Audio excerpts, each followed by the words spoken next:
Imagine someone hands you a beer at a party. Then they tell you it was made with real human spit. Would you drink it?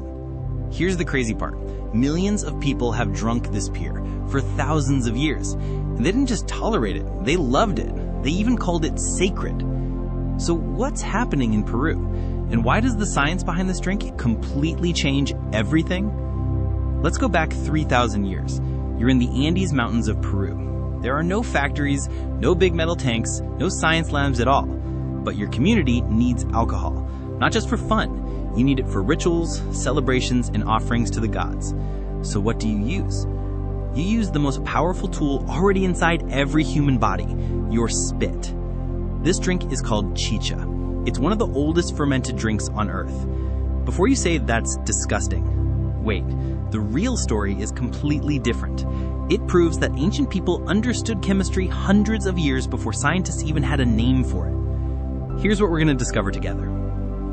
First, exactly how chicha is made and why spit is the key ingredient. Second, the amazing history behind this drink.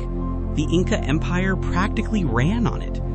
Third, the surprising science that explains why this process actually works. And finally, why people in Peru are still brewing and drinking chicha right now in 2024. Stay with me. By the end, you'll see this drink in a completely different light. Here's how traditional chicha de jora is made. Yes, it involves exactly what you think. Women in Andean communities take dried corn and chew it. They don't swallow it. They chew it really well, then spit it out into a large clay pot. They repeat this process until the pot is full of chewed corn. Then they add water. The mixture sits for several days and ferments. Then it's ready to drink. Now you're probably thinking, why? Why would anyone do this? Here's where it gets really interesting. Human spit contains something called amylase. It's a special enzyme, and amylase does one very important thing. It breaks down starch into sugar. No sugar means no fermentation. No fermentation means no alcohol. So in a world without modern tools or chemistry, the human mouth was the only way to start fermentation. This isn't weird. This is genius. Sophie Coe was a food scientist who studied ancient foods. She wrote a book called America's First Cuisines. According to her research, chicha represents one of the smartest fermentation discoveries in the ancient world. The people who invented this didn't have microscopes. They didn't know what enzymes were, but they figured out through trial and error that chewed corn ferments. Unchewed corn doesn't. That's not primitive, that's science. But knowing how chicha is made is only half the story. The real reason this drink survived for 3,000 years goes much deeper. Here's something most people never learn in history class. The Inca Empire was the largest empire in pre-Columbian America.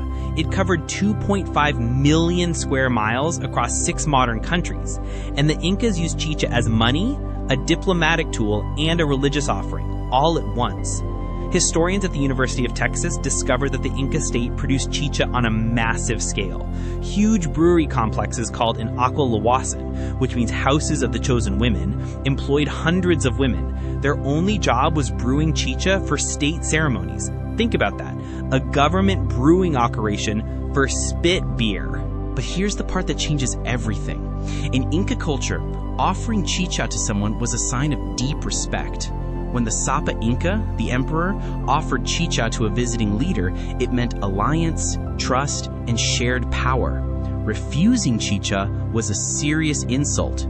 Chicha wasn't just a drink, it was the liquid foundation of an entire civilization's social system.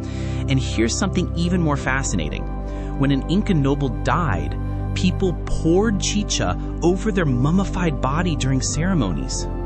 Scientists at sites like Huánuco Pampa discovered enormous chicha storage jars. Some held up to 150 liters. They were positioned right next to burial sites. The dead received chicha, the gods received chicha, and the living drank chicha together to bond with both. This drink touched every single part of Andean life. But when scientists studied it more closely, they discovered something remarkable. Let's talk about the science. This is where chicha stops being weird and becomes genuinely impressive. Researchers at the University of Michigan studied how chicha ferments. they discovered something amazing. The amylase in human spit converts cornstarch into maltose. That's a fermentable sugar. And it works with about 80% efficiency under the right conditions. That's as good as modern brewing processes use today. 80% efficiency from chewing. A 2013 study in the Journal of Archaeological Science confirms something else. Chicha made by traditional chewing methods produces a drink with 1% to 8% alcohol. That depends on how long it ferments. For comparison, most commercial beer has 4% to 6% alcohol.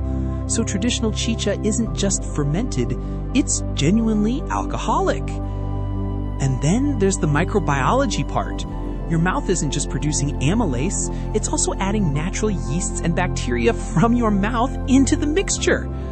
John Rawson is a microbiologist at the University of Groningen. According to his research, this actually creates more complex flavors than simple grain fermentation alone. The human mouth accidentally adds layers of flavor.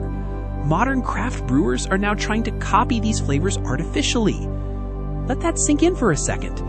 Modern craft brewers are trying to copy what Andean women discovered thousands of years ago. This isn't one of the most disgusting foods in the world. This is one of the most cleverly engineered foods in the world. But the most surprising twist?